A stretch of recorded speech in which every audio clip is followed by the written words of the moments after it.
A gente começa pela Coreia do Sul. O presidente sul-coreano Lee Jae-myung recebeu hoje em Seul o presidente da Indonésia, Prabowo Subianto.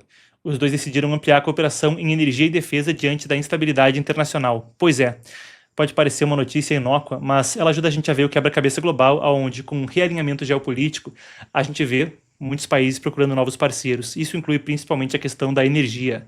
Em declaração conjunta, os governos prometeram acelerar acordos, segurança energética e ampliar canais de cooperação entre setor público e empresas para proteger cadeias de suprimento. De quê? Gás, carvão e outros insumos. Passando pelo Reino Unido, o premier inglês Keir Starmer disse que a guerra com o Irã e a instabilidade global obrigam o Reino Unido a se aproximar mais da Europa em economia e defesa. Para você que está vendo no corte, por favor, volta e assista o Epoch News completo da quarta-feira, dia 1º de abril, onde a gente foi a fundo no nosso segmento de abertura sobre o Irã a respeito de coalizão para abrir Hormuz e a ruptura que parece haver entre Estados Unidos e a Europa.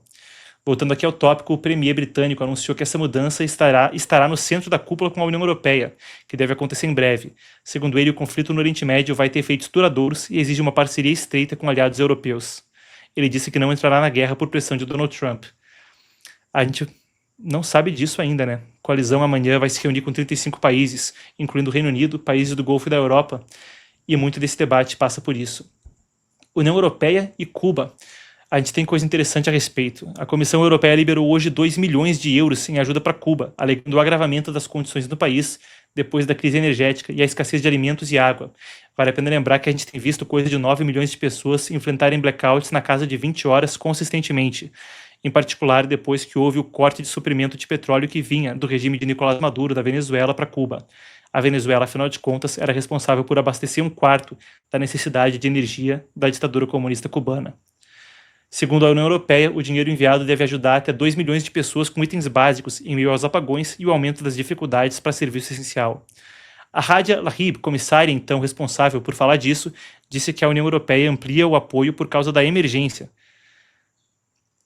Se a gente fala de auxílio para Cuba, a gente fala também de Rússia. Mandou um navio antes e agora a gente vai para Moscou. O Ministério da Defesa da Rússia afirmou hoje que passou a controlar toda a região de Lugansk, no leste da Ucrânia, ao tomar a última faixa que ainda não tinha sido dominada.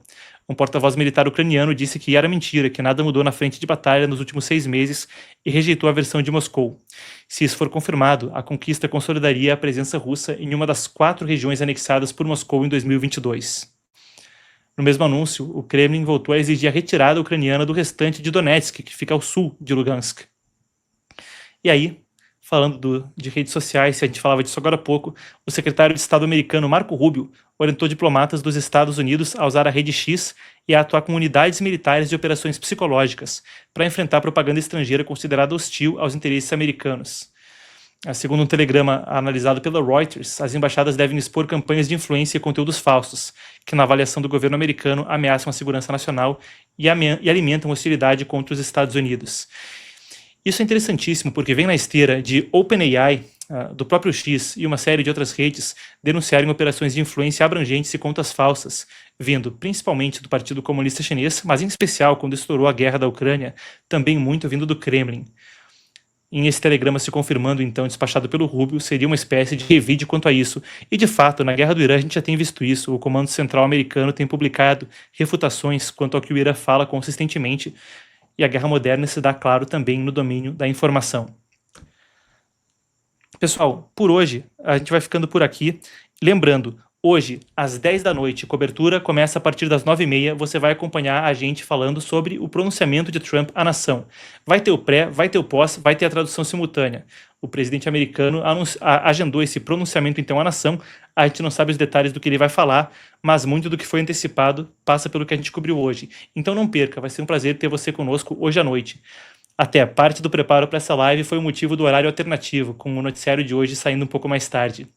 Eu quero ver, antes da gente prosseguir, a gente deve ter também os superchats, os pixels que foram enviados, então vamos ler antes da gente encerrar. Só quero dar um anúncio antes, hein, pessoal? Lembrando, o Shenyun Performing Arts, a principal companhia de dança clássica chinesa do mundo, que não pode se apresentar na China por proibição, é sediada em Nova York e conta com sobreviventes do regime chinês, gente que arrisca a vida para propagar o que era a cultura da China antes do comunismo tá vindo para o Brasil. Os shows vão de 26 de abril a 10 de maio em Curitiba, São Paulo e Porto Alegre, e eu tô ansiosíssimo para conferir e você vai entender o porquê. Vamos rodar aqui um trailer para você entender, sentir aí do que se trata. um espetáculo que realmente importa para cada um de nós.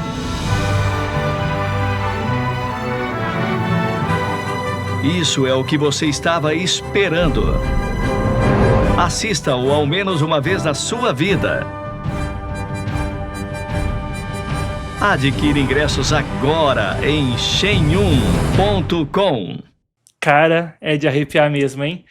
Eu devo estar em Porto Alegre e Curitiba, tô confirmando em quais que eu vou assistir, mas se você tá nessas cidades, assista. Se não tá, viaja que vale a pena. São 5.000 anos de história resgatados para o palco, é orquestra ao vivo, dezenas de bailarinos, um fundo interativo que é uma coisa patenteada, que é própria do espetáculo e vai também ajudar você e sua família a encontrar, a conhecer uma cultura milenar belíssima, como ela era de verdade antes de ser quase arruinada por décadas de tirania comunista e, claro, a Revolução Cultural que deixou em frangalhos esses 5.000 anos de história.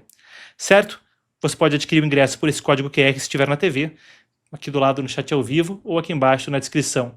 Pega antes que acabe, tá? Tem cidade onde tem sessão onde a coisa está quase acabando, depois você vai ter que pegar um horário que não gosta, aí vai vir falar comigo no Instagram se não tem o outro, mas eu não lido com os ingressos. Nós somos apenas o parceiro de mídia do espetáculo, é um apoio cultural, certo? Orgulhosamente,